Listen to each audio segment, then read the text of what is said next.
අපි බලමු මේ විදියට කහ හිටවලා කොහොමද හැදෙන්නේ කියලා.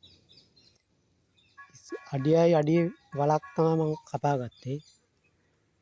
අඩියයි අඩිය ප්‍රමාණය වගේ. ඊට පස්සේ අඩියට දානවා පොල්ලෙලි. දිරව පොල්ලෙලි කෑලි ටික.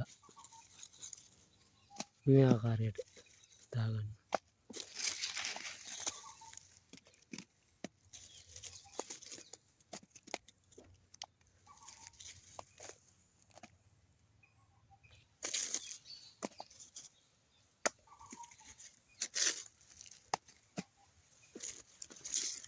තෙතමනේ රැඳෙනවා පොල්ලෙලි දැම්මම හරියට.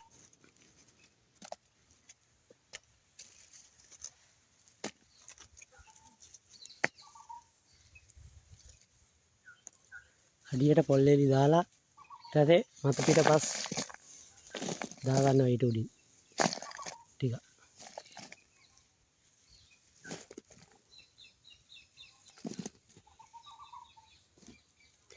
වලෙන් භාගයක් විතර පිරෙන දාගන්න.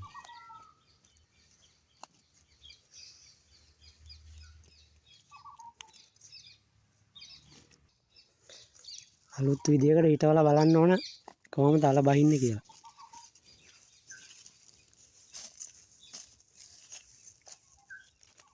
තා පොඩ්ඩක් වල ලොකුණක් කමක් නැහැ. මම මේ ගානට තමයි කපා ගත්තේ. කහ කෑල්ල ටිකක් පොඩි හින්දා ටිකක් පොඩියට කැපුවේ වල.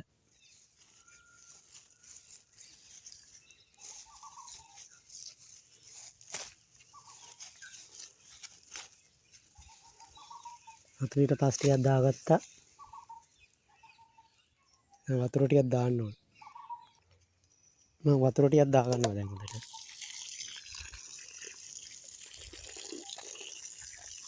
මේ විදියට හිටවලා බලමු කොහොමද අල බහින්නේ කියලා.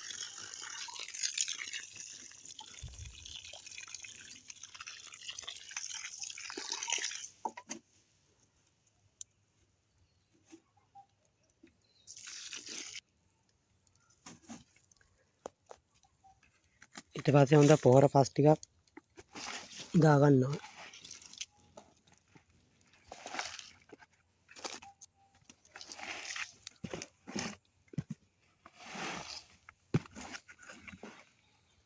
හොඳ කොළ රොඩු දිරපු හොඳ පොහොර පස් ටිකක් දාගන්න.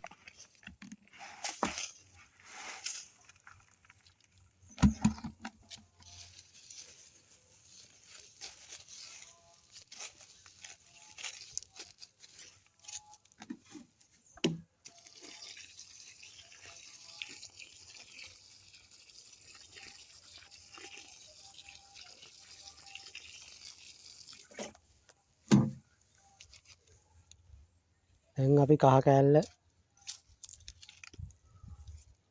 මේ කහ කෑල්ල තමයි මම තියන්නේ. කහ කෑල්ල තියලා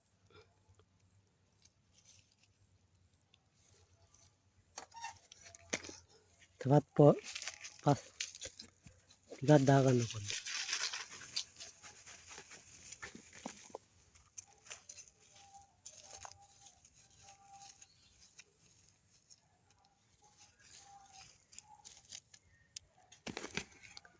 වල ටිකයි අඟල් දෙක තුනක් යටට තිබ්බට කමන්නේ. ආයි පස් ටිකක් ගහ හැදෙනකොට ටිකක් දාන්න ඕන. පස්. දැන් වතුර ටිකක් දාගත්තා.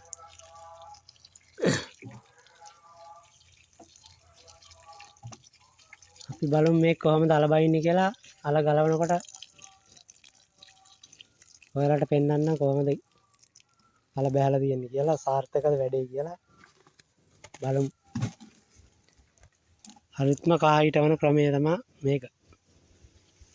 අපි බලමු සාර්ථක වේද කියලා.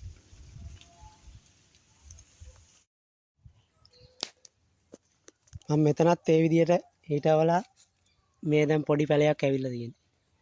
ඒ විදියටම වල කපලා තමයි මේකත් හිටෙන්නේ. බලමු හැදුනට පස්සේ කොහොමද කියලා.